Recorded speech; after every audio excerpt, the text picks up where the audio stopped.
What we do know is there was definitely no quid pro quo. I believe that the American people need to see the transcripts. If there was an Academy Award for leading the witness, my Democrat colleagues would have gotten 3 Oscars today. Well, House Republicans say the left's case for impeachment is unraveling after ex-Ukraine envoy Kurt Volker's 9+ hour testimony with no evidence of quid pro quo. During President Trump's phone call with the Ukrainian president, the GOP is putting on the pressure to halt the impeachment inquiry. And joining me now to break down the latest, former DOJ official Hans von Spakovksy. Hans, thank you so much for joining us. We appreciate it. Sure thing. So what about this? I mean, it depends on who you listen to in terms of whether or not there was any quid pro quo, because people kind of creating their own definitions of that at this point. Well, that's true. But look, let's go back to the transcript of the actual phone call between the president and the Ukrainian president. And there's no quid pro quo in that very formal conversation. So, yeah, now we have these texts going back and forth, and we have, I think, the EU ambassador saying, look, there's no quid pro quo going on here. So when the evidence is that muddy, you clearly don't have the evidence you need to justify impeachment. I mean, testifying for almost 10 hours. Can you imagine yesterday? And still, Democrats don't seem willing to back down. Let's listen to what Swalwell had to say, his reaction to the testimony. The president used the phrase, "I have a favor, though." I mean, that gets pretty damn close to a quid pro quo. I'll just describe Giuliani as he's running a shadow shakedown. So who's doing the shakedown?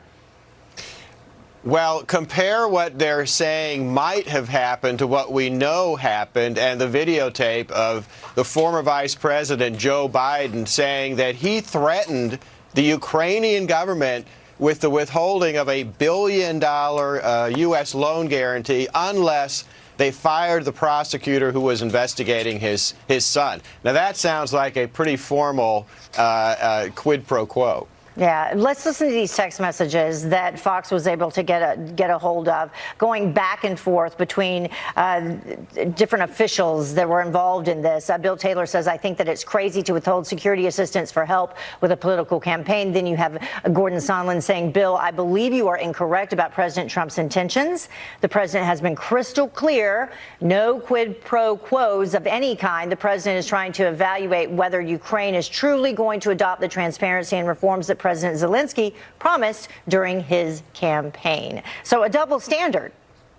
Yeah, no, it does sound like a double standard. And by the way, look, we should mention, remember, there's been a lot of back and forth, right, about a formal vote of impeachment. And everyone needs to understand there is no more serious action by the U.S. House of Representatives other than declaring war, except for impeachment. Because with impeachment, they are trying to remove a duly elected president and overturn the choice of the American electorate.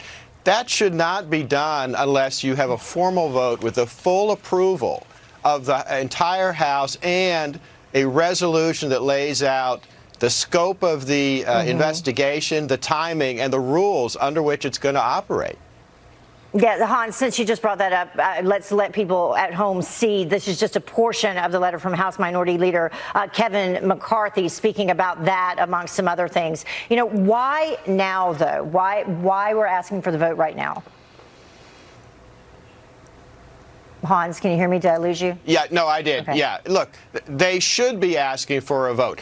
Yeah, Nancy Pelosi is correct. It's not constitutionally required, but it is needed because of what I just said. Like I said, this is such a serious thing to do, to remove a president that's been elected by the American people.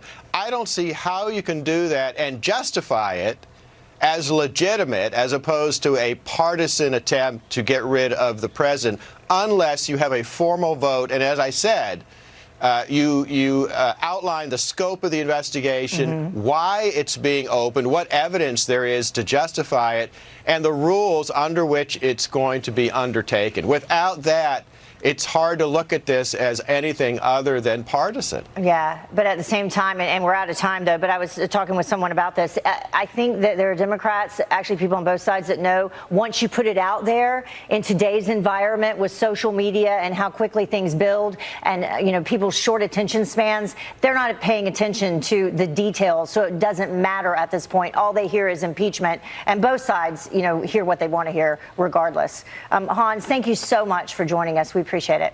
Sure, thanks for having me. Have a good weekend.